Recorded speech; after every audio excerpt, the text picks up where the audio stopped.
नमस्कार, आप सभी का स्वागत है एनएस लाइफ न्यूज चैनल में। मैं राधा देवी ले चलती हूँ कुछ खास खबरों की। गुजरात में रासायनिक खेती ने देश की आर्थिक स्थिति, लोगों के स्वास्थ्य और पर्यावरण को गंभीर रूप से प्रभावित किया है। राज्यपाल आचार्य देवव्रत जी।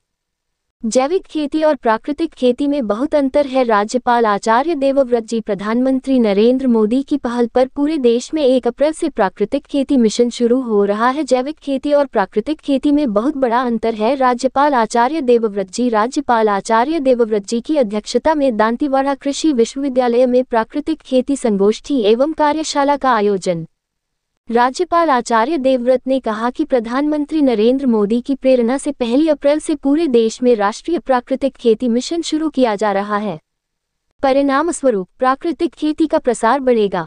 ग्लोबल वार्मिंग आज विश्व के सामने एक बड़ी चुनौती है। रासायनिक उर्वरकों के उपयोग से मृदा कार्बन में उल्लेखनीय कमी आई है। स्वतंत्रता के बाद के युग में देश की मिट्टी में 2 से 2.5% कार्बन था, जो घटकर 0.2 से 0.5% रह गई है। 0.5% से कम कार्बन वाली मिट्टी बंजर होती है। ऐसी मिट्टी चट्टान जैसी हो जाती है और पानी भी जमा नहीं कर पाती। अगर हालात ऐसे ही रहे तो आने वाले समय में पेयजल की भी समस्या होगी। इन सभी समस्याओं का समाधान प्राकृतिक खेती में निहित है। जैविक खेती से मिट्टी में कार्बन बढ़ता है, जमीन ढीली हो जाती है। राज्यपाल आचार्य देवव्रत जी की अध्यक्षता में आज दांतीवाड़ा के ऑडिटोरियम हॉल में सरदार कृषि नगर दांतीवाड़ा कृषि विश्वविद्यालय और राष्ट्रीय जैविक एवं प्राकृतिक खेती केंद्र गाजियाबाद के संयुक्त तत्वावधान में क्षेत्रीय मेगा प्राकृतिक खेती सेमिनार सह कार्यशाला आयोजित की गई।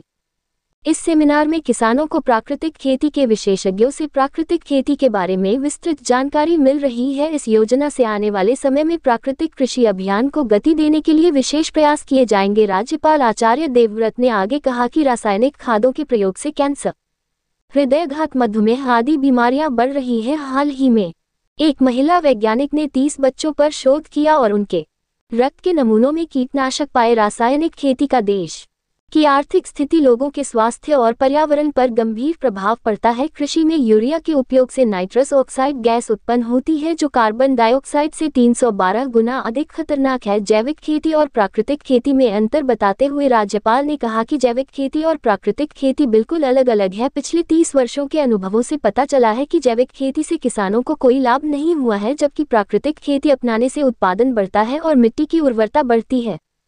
ये पूरी तरह से गलत है कि जैविक खेती से उपज कम होती है। प्राकृतिक खेती के कारण हल्दी का उत्पादन 2 गुना हो गया है। प्राकृतिक खेती है जिसमें बाहर से कोई इनपुट नहीं लिया जाता है, जबकि जैविक खेती में बाहर से इनपुट लिया जाता है।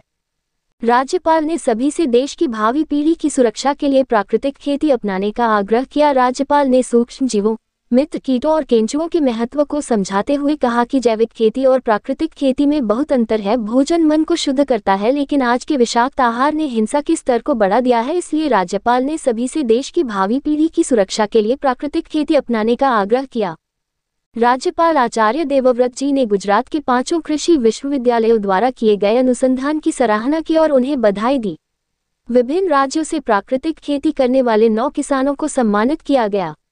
राज्यपाल द्वारा प्राकृतिक खेती पर आधारित तथा किसानों की सफलता की कहानियों पर आधारित पुस्तिका का विमोचन भी किया गया। इस अवसर पर नाबार्ड द्वारा संचालित RBCI incubation startup certificate course का भी शुभारंभ किया गया। इस अवसर पर राष्ट्रीय जैविक एवं प्राकृतिक खेती केंद्र गाजियाबाद के निदेशक गगनेश शर्मा, A.S.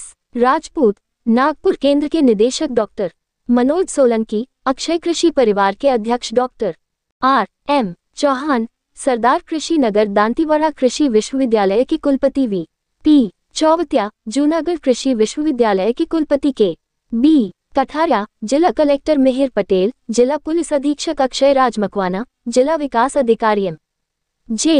दवे, गुजरात, महाराष्ट्र, राजस्थान एवं गोवा राज्यों से प्राकृतिक खेती से जुड़े कृषि विज्ञान केंद्र, बागवानी विभाग, कृषि विश्वविद्यालय, कृषि विभाग के अधिकारी, साथ ही शोधकर्ता, प्रगतिशील किसान एवं विद्यार्थी बड़ी संख्या में उपस्थित थे।